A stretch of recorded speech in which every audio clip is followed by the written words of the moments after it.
আজ একজুট বন্ধু মহল যুব সংঘ জগন্নাথপুর কর্তৃক আয়োজিত শিশু রামিসা ফাহিমা হত্যার তীব্র নিন্দা ও প্রতিবাদে খুনিদের ফাঁসি দাবি করে আজকের যে মানববন্ধনের আয়োজন করা হয়েছিল, এই সংগত কারণে আজকের মানববন্ধন সংগঠিত হচ্ছে না বিধায় আমরা যাদেরকে দাওয়াত করেছিলাম, আমরা বিশেষ করে আগামীকাল 11টার দিকে পৌরসভার প্রধান গেটের সামনে মানববন্ধনের জন্য আবার আপনাদেরকে আহ্বান করছি।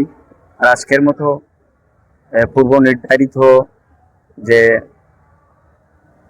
মানববন্ধন এবং তার প্রতিবাদ করার জন্য দাওয়াত করা হয়েছিল, অনিবার্য কারণে স্থগিত করে আগামীকাল সকাল 11টার সময়ে পৌরসভার প্রধান গেটের সামনে মানববন্ধন অনুষ্ঠিত হবে, প্রতিবাদ অনুষ্ঠিত হবে।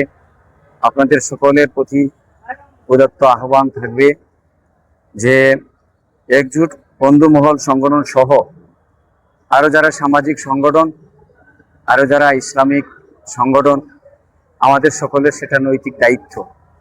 আমরা লক্ষ্য করছি বাংলাদেশে এ পর্যন্ত 100-র উপরে 120 বা 25-এর উপরে শিশু ধর্ষণ হচ্ছে এবং এ পর্যন্ত বিগত জানুয়ারির পর থেকে 17-18টি নৃশংস খুন হয়েছে।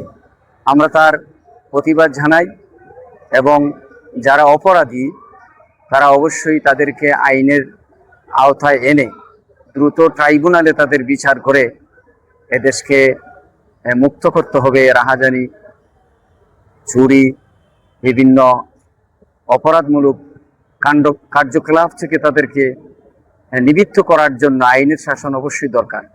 এজন্য আমরা মাননীয় প্রধানমন্ত্রীর কাছে এবং স্বরাষ্ট্রমন্ত্রীর কাছে আমরা বিনীতভাবে আহ্বান জানাবো যে যারা অপরাধী সেই অপরাধীকে আইনের আওতায় এনে দ্রুত ট্রাইব্যুনালে বিচার করে এ দেশবাসীকে শান্ত করার জন্য আহ্বান জানাচ্ছি সরকারকে, সরকারের উচ্চ মহলকে। বিচারাধীন সমস্ত বিষয় যেন দ্রুত যেন সেই বিচার কার্যকর হয়, সেজন্য আমরা দেশবাসীর পক্ষ থেকে এবং আমাদের একজুট বন্ধুমহল সংগঠনের পক্ষ থেকে আহ্বান জানাচ্ছি। আসসালামু আলাইকুম।